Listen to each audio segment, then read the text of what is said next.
Welcome to Clause 8, the voice of IP. I'm Eli Mazer, and today we're lucky to be joined by Kathi Vidal.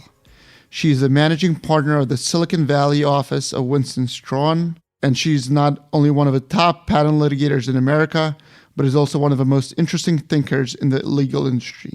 Today we will be discussing how Kathi became so successful, what it's like to be an IP lawyer in Silicon Valley, the state of patent litigation, and many other subjects. Thank you so much for joining us. Thank you for having me. The question that I like to start with is, do you remember when you first heard about patents, and what did you think about them at the time? So when I was thinking about going to law school, I actually wasn't necessarily focused on patents, but I had heard about them at GE. Okay. I worked at GE for 5 years, and I was aware of the fact that some of the inventors were getting patents on their inventions. Did you have a feeling about what kind of role they played in, I guess, America's economy or just innovation, or as a whole? Did you a positive or a negative feeling or anything like that at the time? So I thought it was interesting because I was told that they did not play a positive role. And I think that's because I worked in the defense industry. And, Interesting. And this was years ago. This was in the late 80s, early 90s. And I think we look at patents much differently today than people did back then. But I thought very positively about them.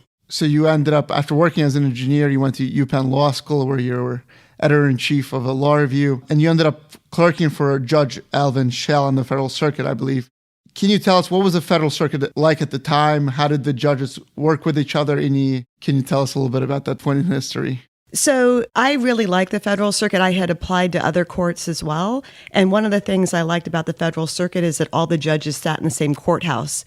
So that made it very congenial. Yeah. There's 2 floors there, and the judges were very close together. They often spoke to each other in chambers, and it was a really collaborative environment. Interesting. And you hear a lot about how the Federal Circuit makes decisions and then the Supreme Court kind of pushes them back. Did you get a sense of how the judges viewed their role in the ecosystem? Was it to strengthen the patent system? Was it to, did you get a sense of what they viewed their role as? I think for the most part, they really tried hard to apply the law as they knew it, whether it was from the Supreme Court or from their own jurisprudence. So I think that was mostly the goal, whether it was in the patent field or in other fields. Okay, interesting. And is there anything that you learned during that clerking experience that you really looked back on during your career and found useful? I think the amount of work that goes into these decisions, oftentimes when you're representing a party or when you are a party and you read the decision, you may not understand the amount of labor and thought and decision-making that goes into them, and that it's not often an easy decision. Yeah. Sometimes the judges will be inclined to go one way based on the briefing, but they'll learn something new in oral argument, or another judge or clerk will mention a point, and I feel like all of that is heard and all of that is considered, and so it's a very deliberative process. That's really great to hear, I guess. When you were finished clerking, did you have any long-term professional goals at that time?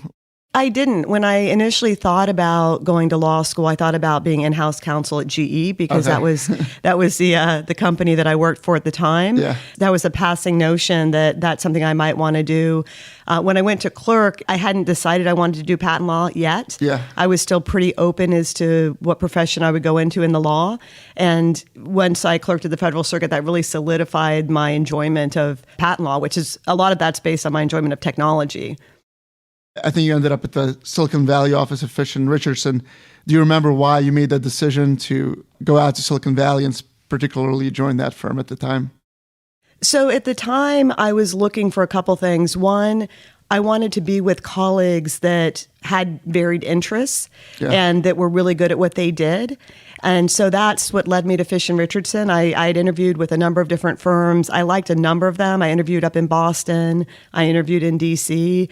And the firm at that time really seemed to click with what I was looking for in that regard.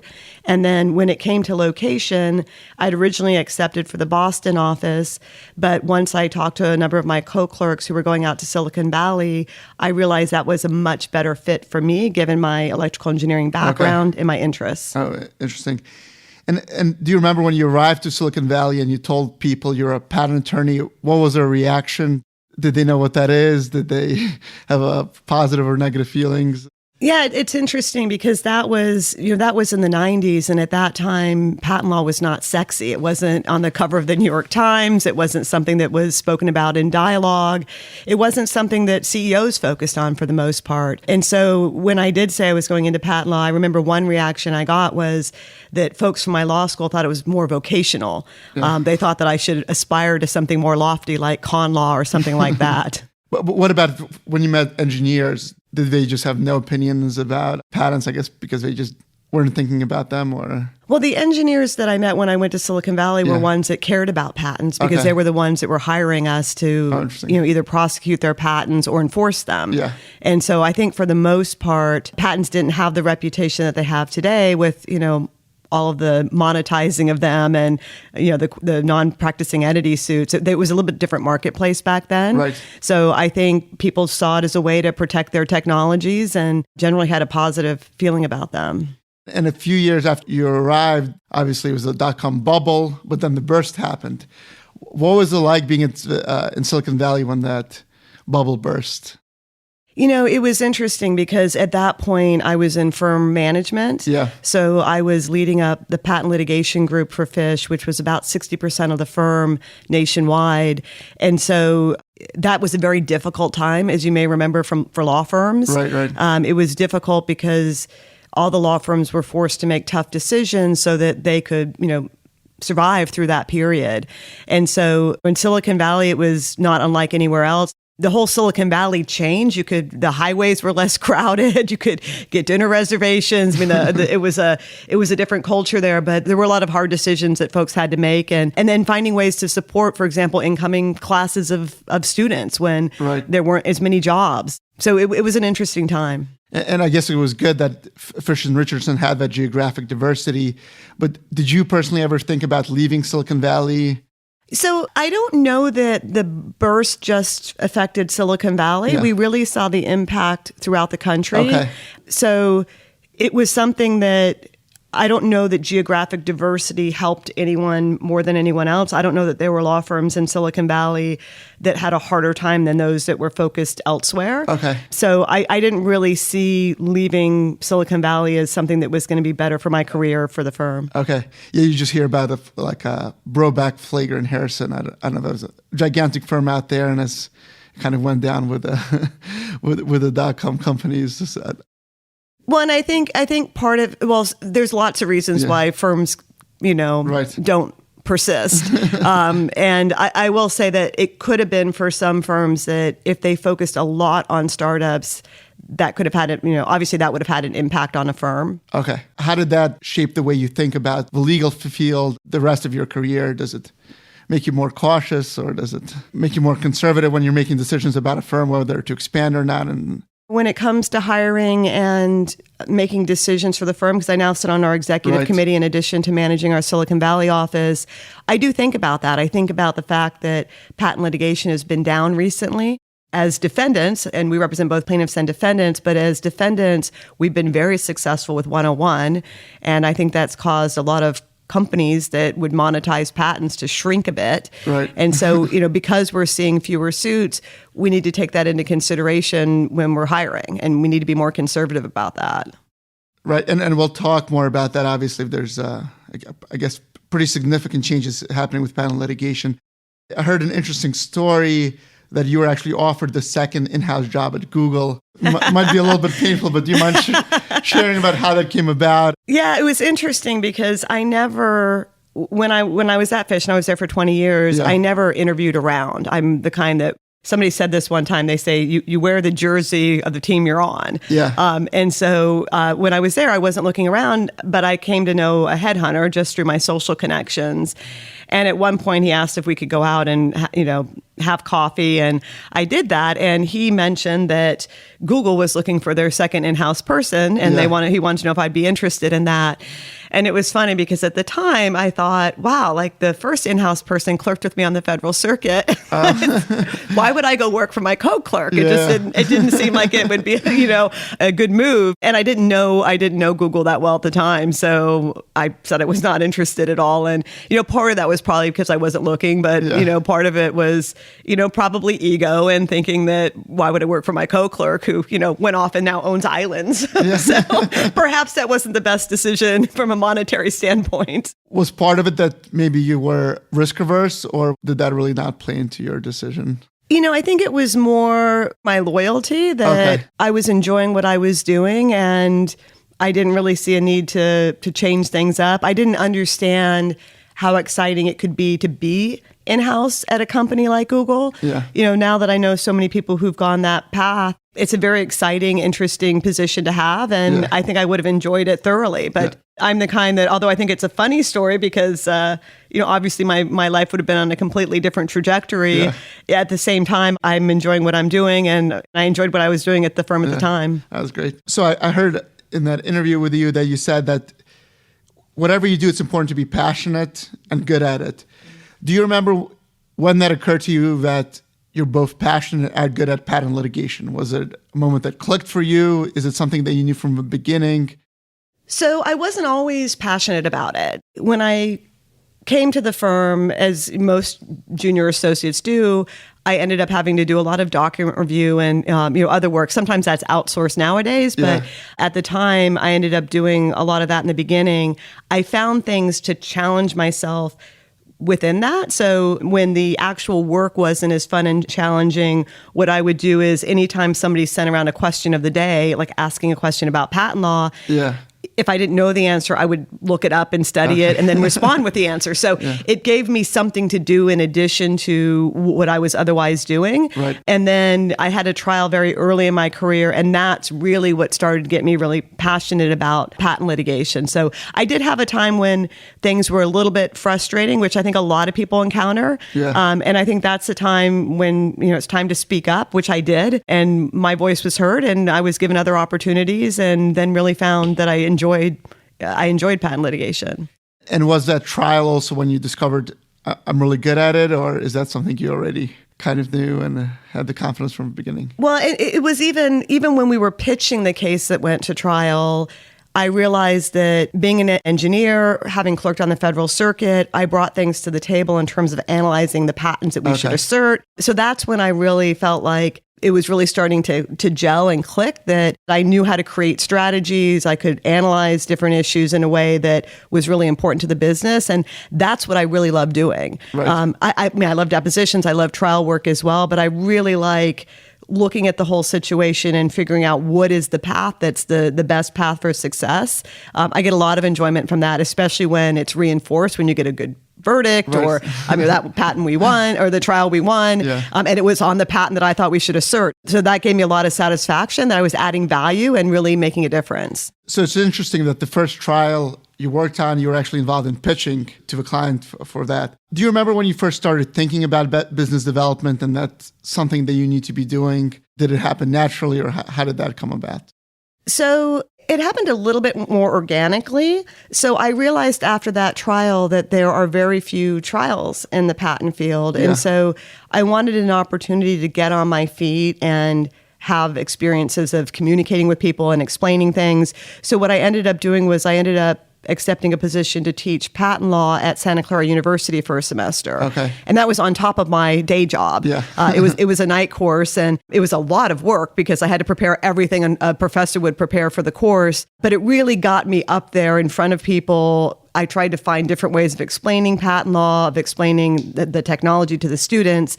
And so from that, I then really enjoyed speaking and getting up and explaining things. So from that, I started accepting positions to speak at conferences. Okay. And that's when I realized that that's a really good way to get to know people. And people started giving me work early on as an associate. It was more patent prosecution work. Okay. But I realized, like, even as an associate, if you're a trusted advisor and you're speaking on topics that really matter to people, at that time I spoke on strategic prosecution from a litigation perspective. Yeah. So when people heard me speak, they liked the ideas and they asked me to do their work for them. So that's when I realized that business development was, obviously it's lucrative as well, but it was fun. It was fun getting to know people and becoming their trusted advisors. Do you remember that first matter or client that you brought in on your own? The first big one actually was a litigation that I brought in. And that was because somebody from a joint defense group I was in, they liked my approach. They thought that I led the group well. They liked the ideas I contributed. They were at a competing law firm at the time. But then when they went in-house and they had a litigation, they called me for the litigation. Oh, wow. And I got that very early in my career. That was the first big piece of business I brought into the firm. That's a great story. What advice would you give to someone who's, sitting in there at the firm, just working a lot, and they know they should be doing business development, but they have no idea where to start? What advice would you give them about how they should be thinking about that? So, first of all, I don't think it's as onerous as some people think it is. I think you look at the goal line and you think, wow, how am I even going to get there? And business development, it's just a bunch of little steps. Part of it's about just getting to know more people, getting to know them in a way that's not just social. So providing some value to them when it comes to the law and strategy. And so if someone's there and they're stuck, I would talk to someone that they think is good at it. Because those of us who do enjoy that, we're more than happy to sit down and chat with people or get them involved in our efforts, because that's a really easy way to get jump started in that area. So I guess what I'm hearing is saying, if you know somebody is doing something, you can ask, can I help you with whatever projects they're working on? And that might be a good way to learn. I think there's no better way to learn. And there's a lot of times when associates will ask me to be involved in my pitches. And of course, if somebody's asking, I'm very excited about that. And I try and work them in where I can. If I have a loyalty to somebody else because they've pitched the same client before, of course, I'll stay with that. But as I get new clients or new opportunities or expand opportunities, then they're the first ones I'm going to go to. And there's no better way of learning how to do something than working with somebody on it and seeing how they're doing it. That makes sense. I saw an interesting article by Malun Yen. She's one of the founders of CHIPS, about how it's hard for women to ask for business. But when I was reading it, I was thinking, well, it's probably hard for most attorneys to ask for business. That's why most attorneys aren't that great at it. But how do you overcome that? And is it really asking for business or just doing the things that you need to do until people recognize you and bring you that work? So I do think you need to ask. I think that many of us could do a better job at that. I think I could do a better job at that. It's something that I like asking for things when I think everybody's gaining. So usually it's really easy for me to ask when I think I can bring something to the table that really is going to help someone. If I feel like I'm asking a favor of someone and it's not a win-win, it would be very difficult for me to ask. So I do think it's difficult to ask, but I think you have to ask for it because people aren't going to give you the business if you don't ask for it. And it seems like if it's a win-win situation where you can really help somebody, then do you really need to build that relationship first? Do you feel like before making that ask, or are you comfortable, or do you think it makes sense to pitch somebody for whatever reason? I'm the best attorney to do this job for you. What do you think of the... So I think it's really important to build the trusted relationship first so that they know who you are and they trust you, because usually when you feel like you're the best person for it, you're one of a group of people who are the best person for it. For example, if you've been against that defendant before and have been successful, it's likely that other people have also been successful against that defendant, or maybe they have something else they bring to the table. So I do think forming that relationship first is really important. I guess overall, what do you think separates the best rainmakers at law firms from everyone else? Are there certain, is there something that they do, or are there something inherent qualities that they have? So I think, number one, you have to be good at what you do. I think that's really important. And you have to be somebody who's trustworthy. So you've got to be able to tell a client when you're the best person for the job and when you're not, when they should hire somebody else. I think that's, critical. And I also think just the ability to build relationships and be there for people. People want to hire people they enjoy being with and they trust. Just watching you, it seems like you're doing 100 different business development activities and you're having a great time at all of them. How do you stay motivated to do that? Or do you even need to be motivated? Or is it just kind of natural at this point where you enjoy doing these things? Every opportunity you have, you engage in those kind of business development activities. So the way I stay motivated is I feel like you need alignment between a lot of different aspects of your life. So if I'm doing a business development activity, if it's something that's in the patent space, it gives me an opportunity to bring myself up to speed on the recent patent law in whatever area it is. So I see it as something that's my way of staying abreast of the law.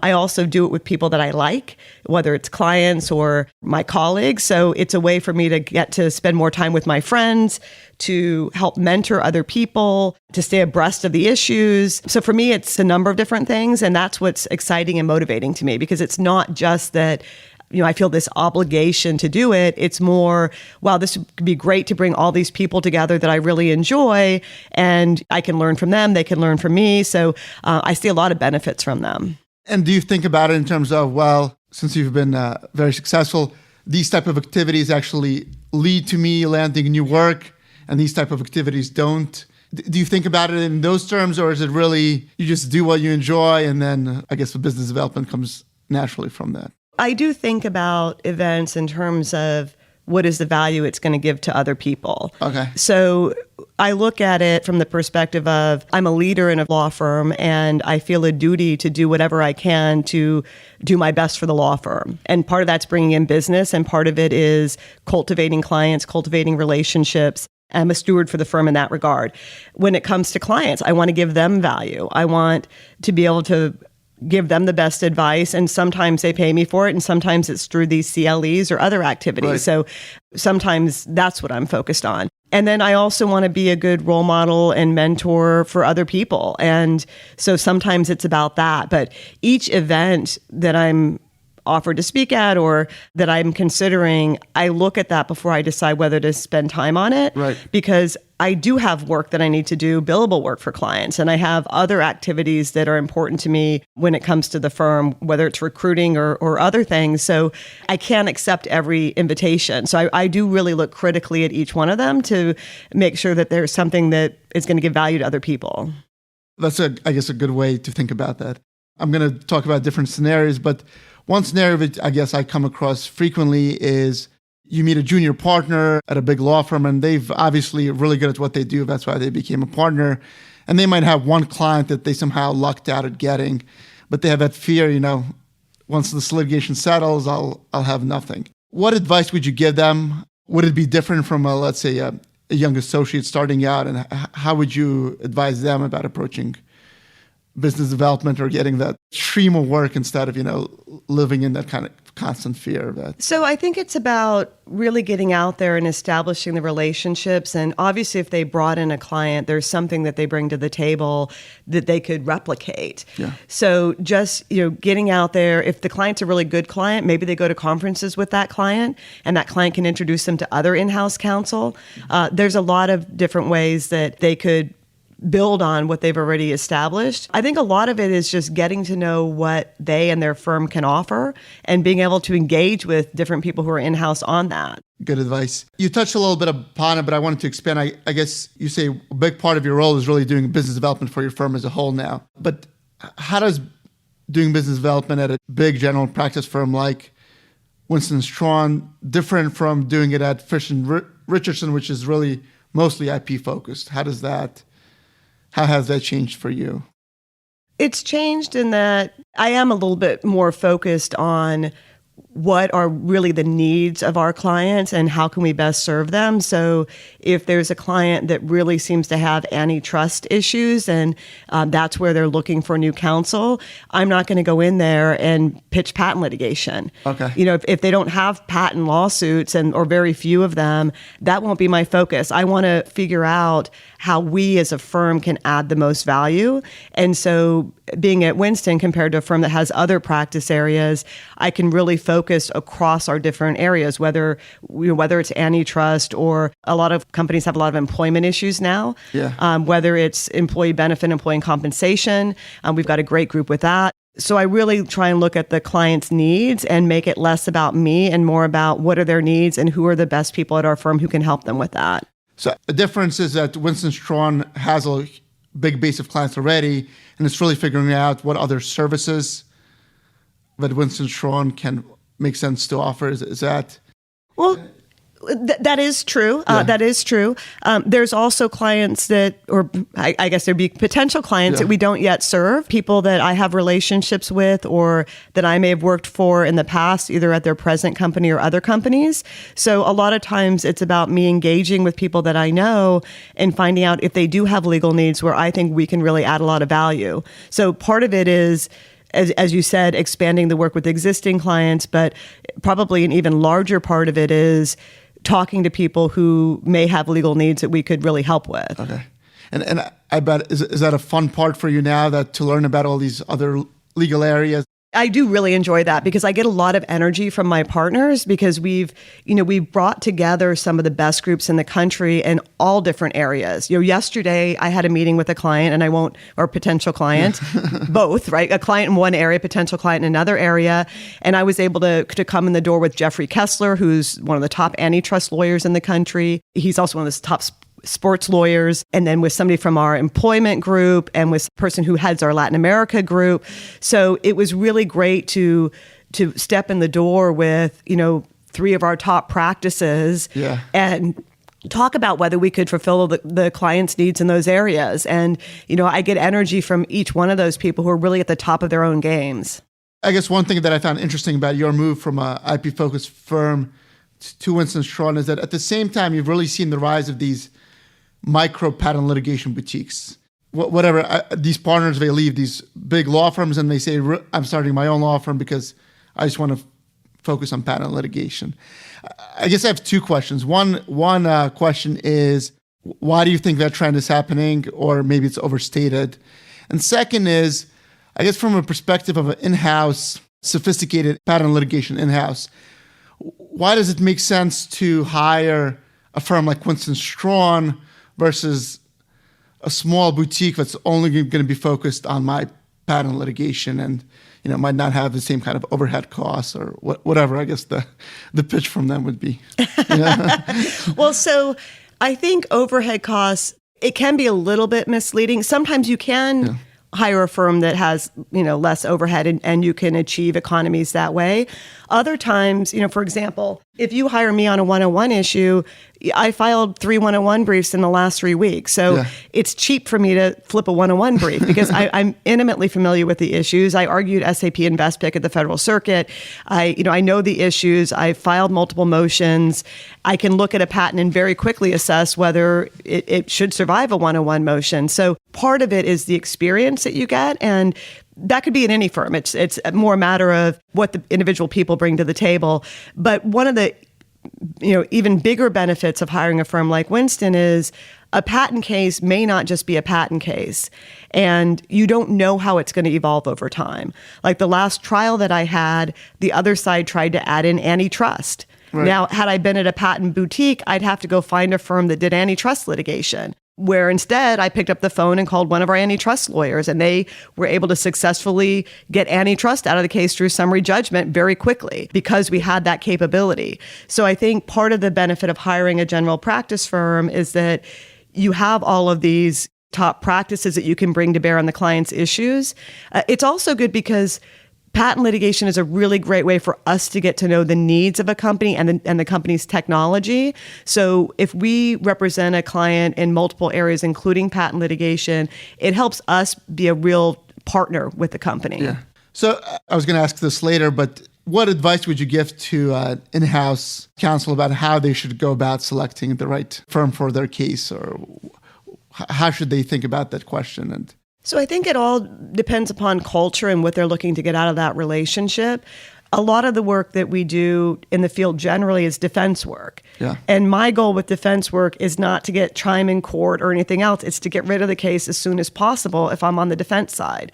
So I think aligning with somebody who really has your goals in mind, who's done it a number of times, so they're not just saying that, they have a track record of early dismissal, some for $0. If that's what you're looking for, finding somebody who really has that philosophy, who's really focused on the client first as opposed to what their business looks like, I think that's really important. And somebody that you really trust. Not everybody's going to be a good match with each person, but you need someone that you can really trust, that is going to pick up the phone when you call, it's going to return that text quickly, and really get you what you need to be successful at your job. So I think at the end of the day, you still should be focused on the specific attorneys that you're hiring, not kind of thinking, this is the type of firm that I need for this type of matter, right? I think it's both. I think if there's an individual you really like, but they're not at a firm that can really serve your needs, that's not the perfect alignment. Okay. That's one of the things that I really like about my firm is I trust all the partners that I align with and that I talk to my clients about. I don't know every single partner in the firm, or, I didn't at my last firm either. But at the same time, I have people that I can bring to bear that their values are the same as mine. Their legal skills are they're at the very top of their game. And so having that kind of ability to come to the table with not just what I bring, but with my partners as well, I think that lets me align with people even better. That's interesting. I want to talk more about patent litigation. And I think in the beginning, you even mentioned about really how the field of patent litigation is shrinking somewhat. I saw a statistic that since 2013, the number of patent infringement complaints has gone down about 45%. How do you think firms and patent litigation attorneys are adjusting to that? And what do they need to be doing to adjust to this new reality? So I think firms are adjusting in a gentle way by not hiring as many people into the patent area, which if that were just the patent field, that's not really going to impact the workforce. I do think there's shrinkage more than just the patent area. So okay. I do think fewer people coming out of law school are getting jobs in law firms. But I think in terms of how firms are adjusting, right now it's more about just making smart decisions and making sure the size of your workforce fits the work that you have. At the same time, you also saw the creation of the PTAB and the post-grant proceedings, which obviously has an impact in terms of needing smaller teams and be able to resolve cases quicker. But there's also this perception that has been raised. They've been called the PTAB, they've been called the death squads.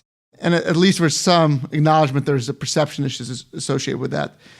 How does your experience mesh with that about, I guess, being involved in post-grant proceedings? You say you do a lot of defense work. Do you view them as like a death squad that's there to get the work done that your client needs? Or I guess, how do you view their role? So I think that was a term that was applied pretty early on. The statistics have changed over time. It's not as easy to invalidate all claims of all the patents in suit as it was in the beginning. So I think it's a really important mechanism for shrinking the size of cases and narrowing the issues. Sometimes you can dispose of all of them as a defendant, but it's very rare. Yeah. And I'm sometimes plaintiff and I'm sometimes defendant. I do think that, IPRs are more like summary judgment in a way where they narrow the issues and then you're left with, maybe the stronger claims. Yeah. I also know that the PTAB has been more lenient about allowing amendments to claims. So I think what we're going to see in the future is moving even further away from that, quote unquote death squad and really just having that be part of what a litigation looks like is at some point the claims may be amended, some may be canceled, and then you narrow the case down through summary judgment, through 101 motions, and through that process the case may settle or resolve, or you may go to trial with a more narrow case. Besides amendments, do you think are there any changes that need to happen besides what Director Anko is doing that would help improve the perception about how the PTAB is operating? So when it comes to the post-grant proceedings, I think one thing that's helpful is the judges out there in the community talking on panels and discussing what it is they are doing. I think that's been very positive in terms of the perceptions. I think where we are going to see some interesting changes is more around 101 and the PTAB's guidelines on those. The PTAB's guidelines are interesting in that they are an interpretation of the law as it exists today, and we've yet to see whether the Federal Circuit agrees with that interpretation.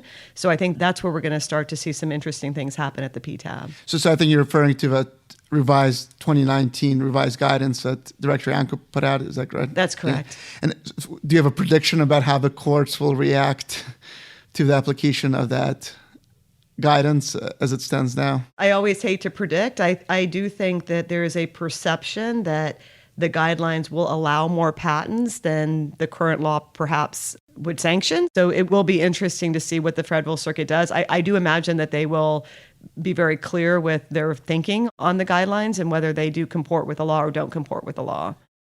I wanted to, I guess, talk a little bit about, the state of litigation from the perspective of a patent owner, and you say you've obviously represented both sides. It seems that nowadays, if you're a patent owner, you need to have your own deep pockets to really have a realistic chance to enforce your patents, because it's unlikely that you'll find a firm to take it on a contingency basis. And in some of the cases where they do reach a verdict, you wonder if they cover the attorney fees. Do you think that's a problem? What changes do you think need to happen to patent litigation to make it easier to enforce patents, I guess, for patent owners who really do have good grounds for their claims? I do think it's unfortunate when smaller entities own patents that are very strong ones, but they don't have the money to enforce them. That's really where patent law should play, right? Patents should be available to smaller entities that develop technology and that really want to protect them against the big companies. And so, what I would like to see is law firms being more creative with those startups.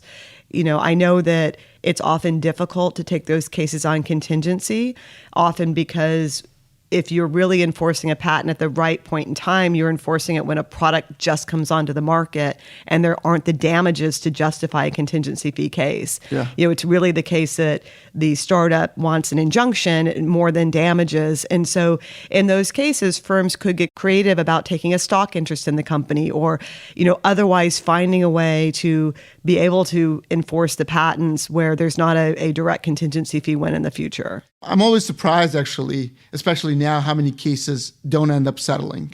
And obviously, it's a small percentage that do go to trial, but you'd think you have two sophisticated parties, they could come to some reasonable compromise. I guess, have you run into that issue with either your client or opposing client refusing to settle? Why do you think that happens, and how do you counsel your client about those types of issues, I guess? So it's interesting because most cases do settle. Yeah. Oftentimes they settle later than they could. And I think there's a couple reasons for that. One, there's often egos involved and nobody wants to come out the chute and look weak.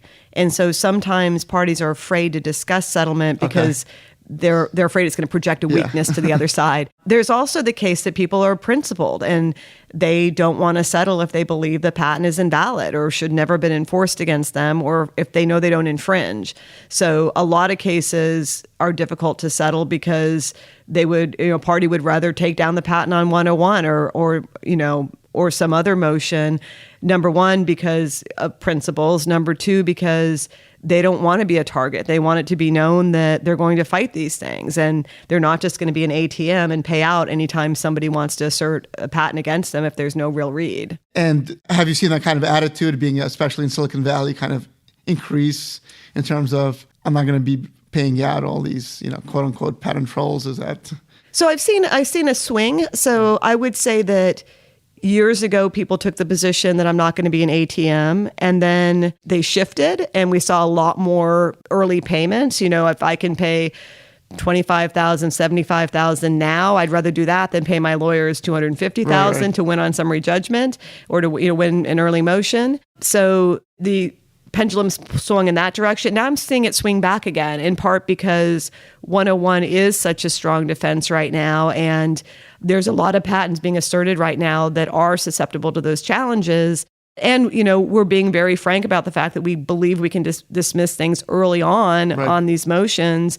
And so clients are much more willing to go the distance, at least the short distance, to get over the finish line and get a case dismissed early on a motion. I think you mentioned it's interesting that when you first started doing business development and speaking, a topic that you covered was strategic patent prosecution with your eye towards litigation.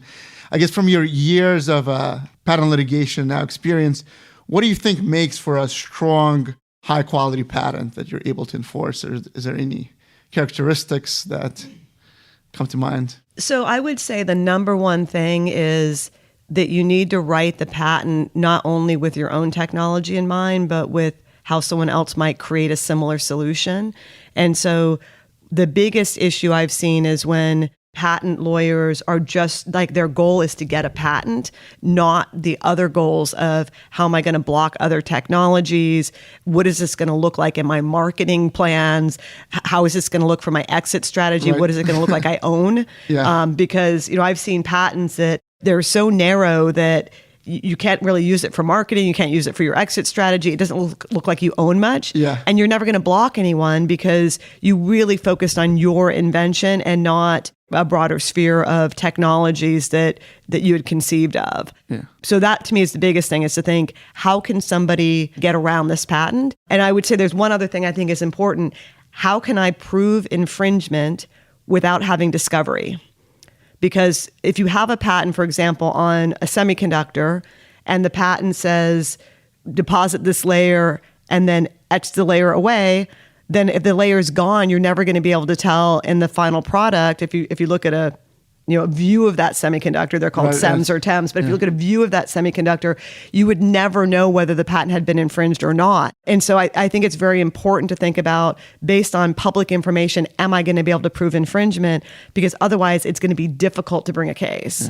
Summarizing what you're saying, the two main things are really the problems that you see are claims too narrow, and that it's not detectable whether actually infringement is taking place. Right, without discovery. Yeah. So you get discovery and figure that out, but you really need to know before you bring a suit. So it's better to write the claims so that you can detect infringement based on public information.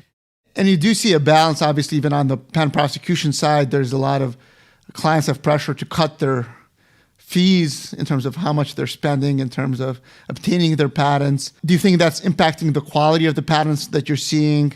Is that something they should be concerned about? I think it is impacting quality, because sometimes it impacts quality in two different ways, right? If you have a set budget, you may not be getting all the patents you should be getting. Right. And if you think about it, the amount of money it takes to get a patent is so small in the whole sphere of enforcing your patent portfolio and protecting your company. Although it's seen as a legal spend that people don't want to put money into, I do think shrinking budgets, number one, it can cut the volume of patents you get, and so you may not be covering everything you need to cover. Number two, depending upon how in-house counsel make decisions, if they're either sending it to a firm that has maybe a lower billable rate but isn't necessarily bringing the knowledge and expertise to get them the valuable patents, that's not a positive thing. Or if it's cutting the hours of somebody who, with more thought and deliberation, could develop a better patent, that's also not a positive thing.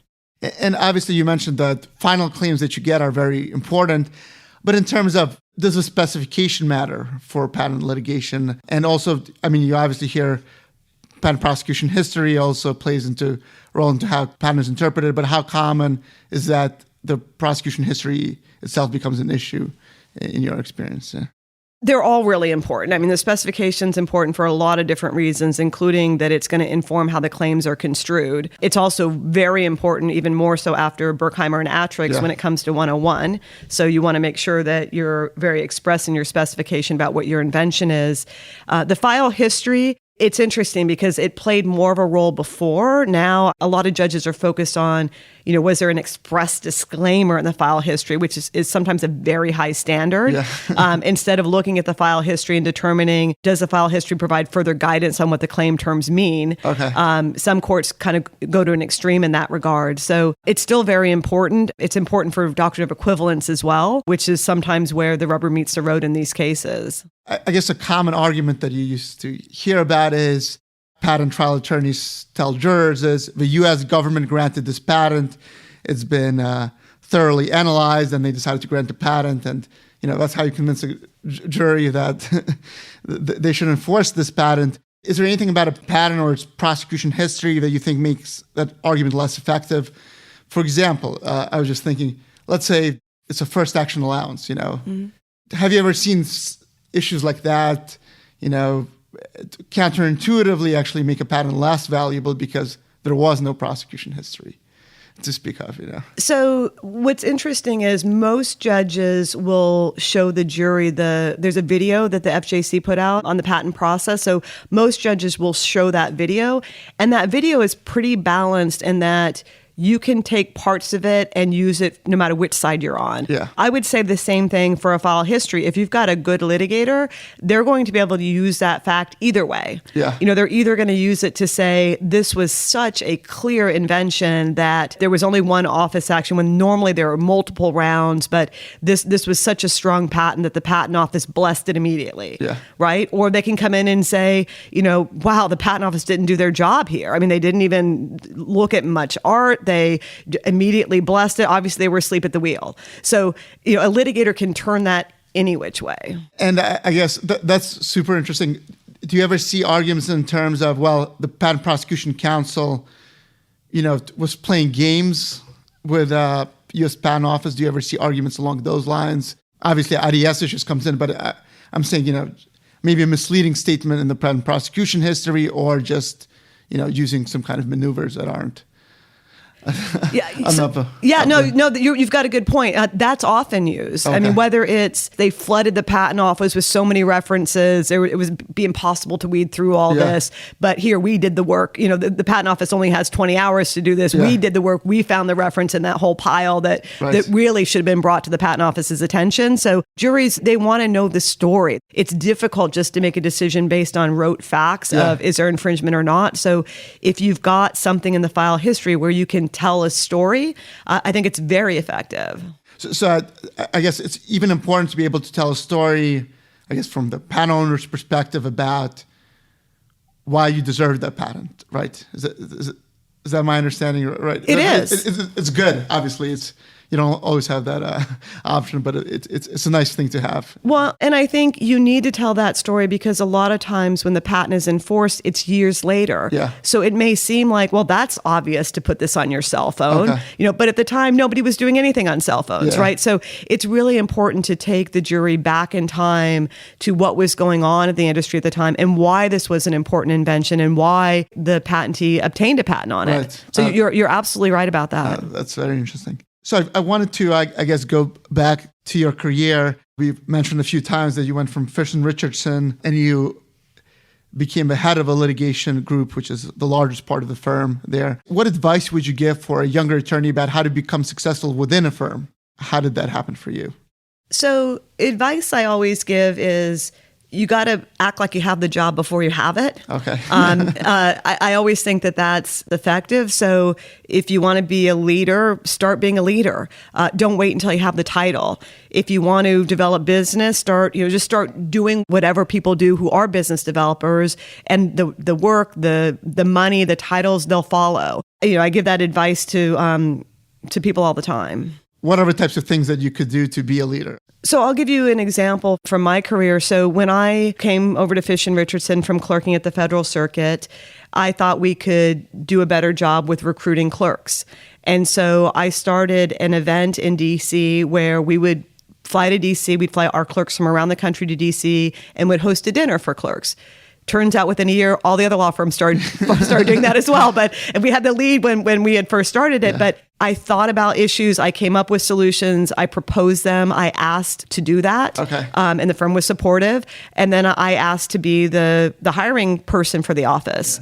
Yeah. Usually it's a hiring partner, but the firm agreed to that. And actually Karen Boyd and I shared that position for a few years where we would be the hiring attorneys. We'd be the ones helping to make the decisions, calling through the candidates, working on the recruiting program. So part of it is just not being constricted by tradition and who's in whatever role at any given time, but looking at where you can add value and where you may have ideas, and then standing up for those ideas and proposing them and getting consensus around them. That's great advice. It's really about identifying what problem the firm might be having and a creative solution to solving that problem.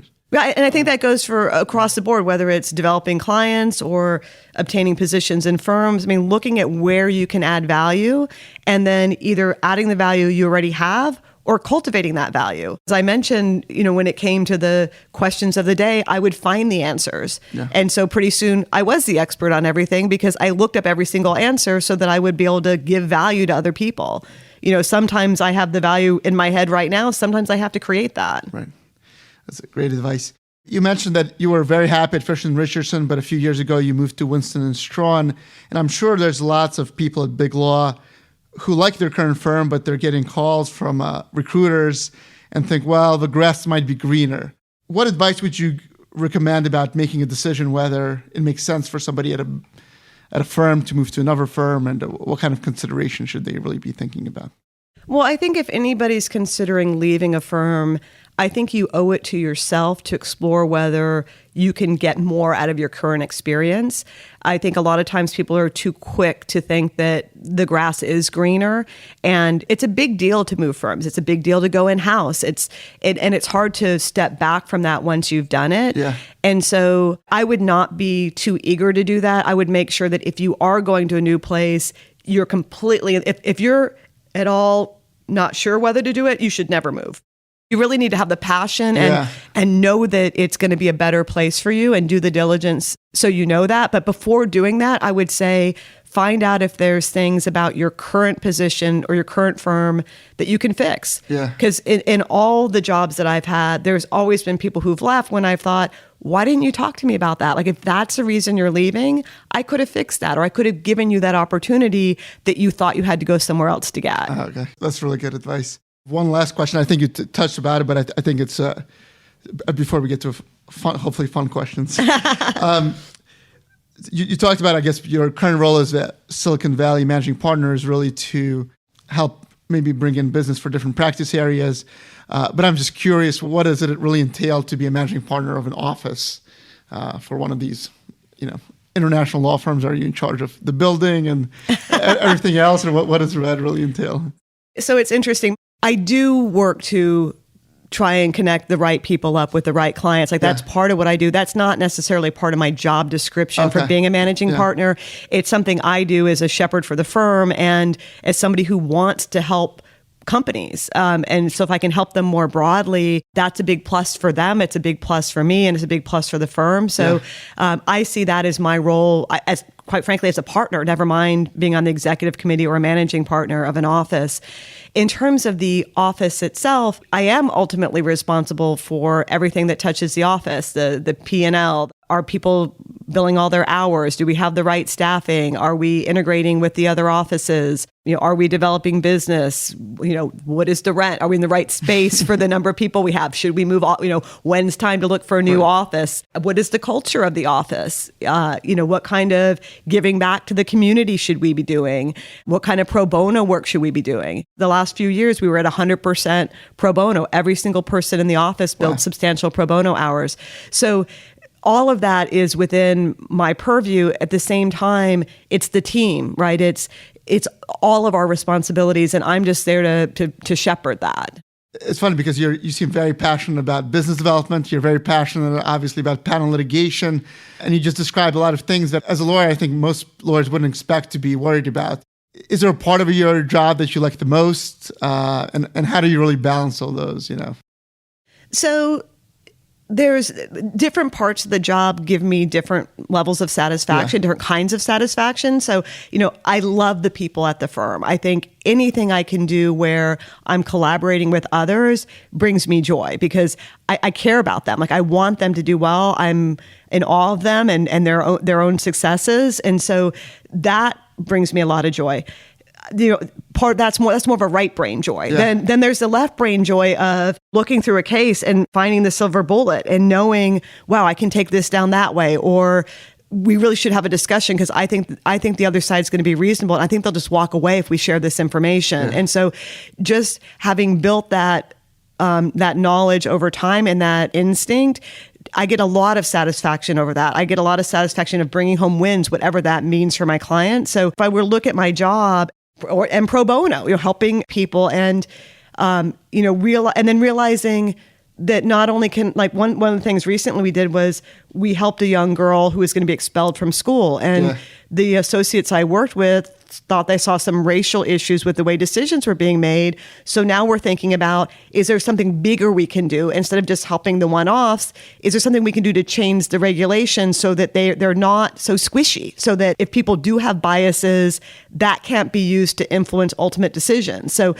things like that get me excited. Like, not only helping somebody, whether it's a paying client or a pro bono client, but thinking about, is there some way that we can make a bigger impact on more people by changing the law or by something else that we do. Yeah, well, that's awesome, because as a patent attorney or an IP attorney, you don't, most attorneys, I don't think about those kind of things where they can really make a much bigger impact on the, on the country as a whole. So it's great to hear. Well, and I really appreciate that. And I will say that's the alignment I found with Winston when I first interviewed, is that it's not just me. It's me and my colleagues. Like, my colleagues feel the same way about these things, and they're involved in the ERA right now. Linda Coberly and Paula Hinton, and they're pushing that in Chicago, or they did it in Illinois, and now they're working in other states on that. Every time I look around, somebody is doing something that I'm proud of, and that so it's not just me, which is something that I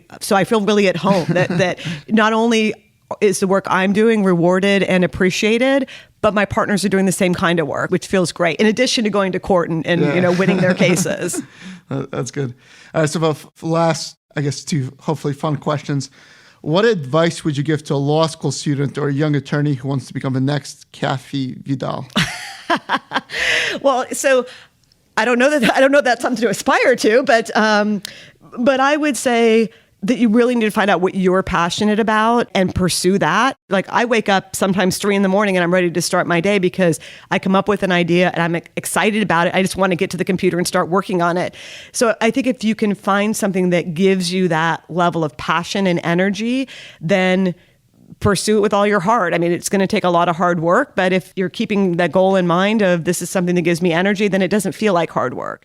That's good to hear. The last question is, if you didn't become an IP litigation attorney, is there any other career path that you've thought about pursuing or might have been interested in hindsight? So, it's interesting. I got asked that in another interview, and I mean, truthfully, well, so first of all, I wanted to be a pro baseball player when I was a kid. I either wanted to be a pro baseball player or a lawyer. I do think I would have enjoyed sports or race car driving. Yeah. I also love neuroscience. So I love the way the brain works. I would really like to have an impact when it comes to mental health and helping people. I am going to find a way. I'm not going to give up my day job to do that, but the firm this year is really focused on mental health. So that's something where I think I can start to find alignment with people and find a way to contribute more towards people's mental health, because I do think that's a real crisis in America right now. Well, that's really cool that you can follow your other dreams even now. So thank you so much. I really enjoyed talking with you. Same here. Thank you.